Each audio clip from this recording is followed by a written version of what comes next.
Selamat malam, perkenalkan nama saya Nurdin Kadang dengan NIM 221611045, kelas D2, mata kuliah aplikasi perkantoran. Di sini saya akan mempresentasikan tentang perkembangan teknologi informasi. Pengertian teknologi informasi.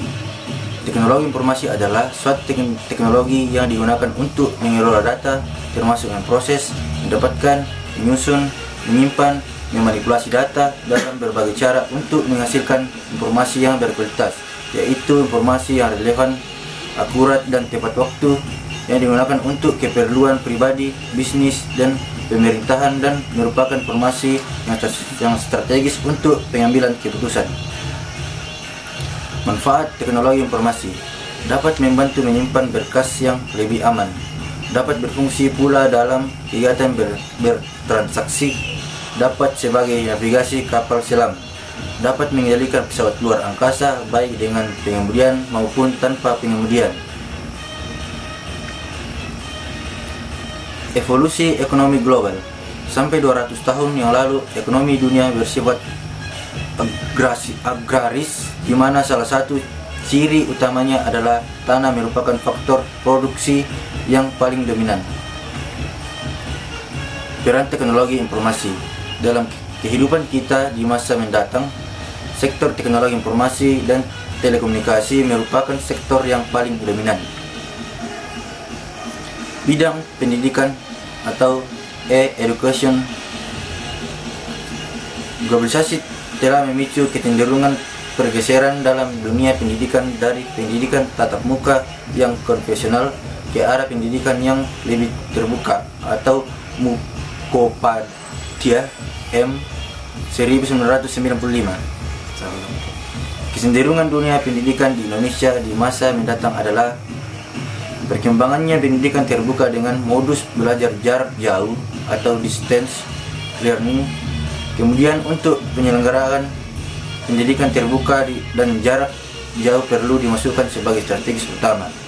Sharing resource bersama antar lembaga pendidikan atau latihan dalam sebuah jaringan, perpustakaan, dan instrumen pendidikan lainnya, atau guru laboratorium berubah fungsi menjadi sumber informasi daripada sekedar rak buku.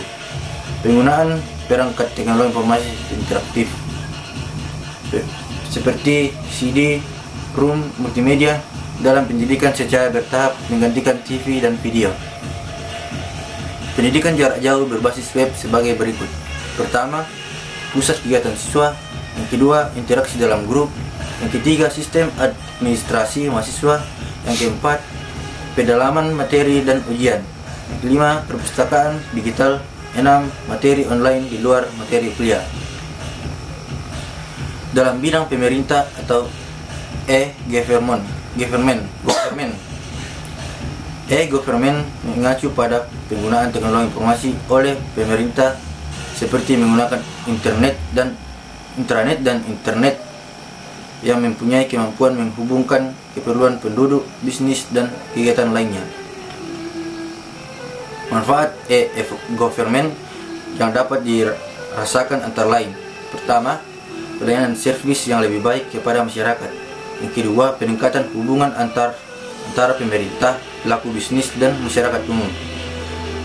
Yang ketiga, pemberdayaan masyarakat melalui informasi yang mudah diperoleh. Yang keempat, pelaksanaan pemerintah yang lebih efisien. Bidang keuangan dan perbankan. Saat ini telah banyak para pelaku ekonomi, khususnya di kota-kota besar, yang tidak lagi menggunakan uang tunai dalam transaksi pembayarannya, tetapi telah memanfaatkan layanan perbankan modern. Hal-hal berikut menggambarkan besarnya keterlibatan teknologi informasi dalam kehidupan manusia. Yang pertama, produk yang digerakkan sistem komputer. Pertama, mobil yang cerdas atau smart car. Kedua, kartu yang cerdas atau smart card. Ketiga, rumah yang cerdas atau smart house. Empat, jalan yang cerdas atau smart road. Yang kedua, perancangan produk dikelola oleh komputer. Sistem komputer yang sudah menjadi networked intelligence akan memudahkan kehidupan konsumen. Yang ketiga, proses kerja yang digerakkan oleh komputer. Tersedianya fasilitas intranet dan internet memungkinkan orang bekerja dari mana saja. Orang bisa menghubungkan dengan kantornya dari rumah, dari pesawat, dan dari kamar hotel. Pekerjaan dapat dilakukan dari jarak jauh. Kantor menjadi maya atau virtual.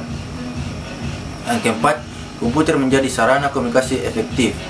Kehadiran bisnis internet telah mengubah pada pola komunikasi. Kiriman surat semakin berkurang karena orang lebih banyak berkirim surat dengan e-mail. Kelima, komputer sebagai pusat informasi. Tersedianya website yang bisa diakses melalui internet telah membuat komputer sebagai suatu pusat informasi. Dampak psikologi teknologi internet. Berbagai aspek yang kiranya akan terpengaruh akan diuraikan sebagai berikut. Yang pertama, perbedaan kepribadian pria dan wanita. Kedua, perkembangan kognitif. Ketiga, perkembangan seksualitas. Yang keempat, kecemasan teknologi. Yang kelima, pola interaksi antar manusia. Keenam, penggusuran manusia.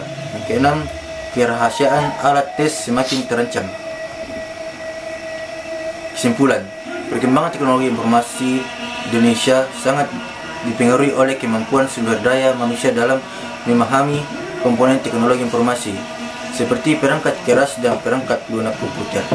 Sistem jaringan baik merupakan LAN atau WAN dan sistem telekomunikasi yang akan digunakan untuk mentransfer data. Kebutuhan akan tenaga yang berbasis teknologi informasi masih terus meningkat.